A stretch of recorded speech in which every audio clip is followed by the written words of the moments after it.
Well, maintenance is important. It's just like in your automobile. You got to change the oil and have the wheels aligned and checked. And systems like that. Bicycles are no different.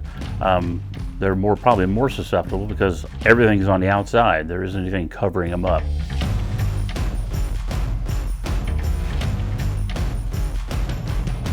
We do everything from the most basic repair, which is usually a flat tire, up to repairing derailleur systems for speeds, your braking systems. You can also repair wheels and or replace them. A lot of people do their rides from our store, and I like to always tell them that if they get between a rock and a hard place, give us a call. We're willing to help.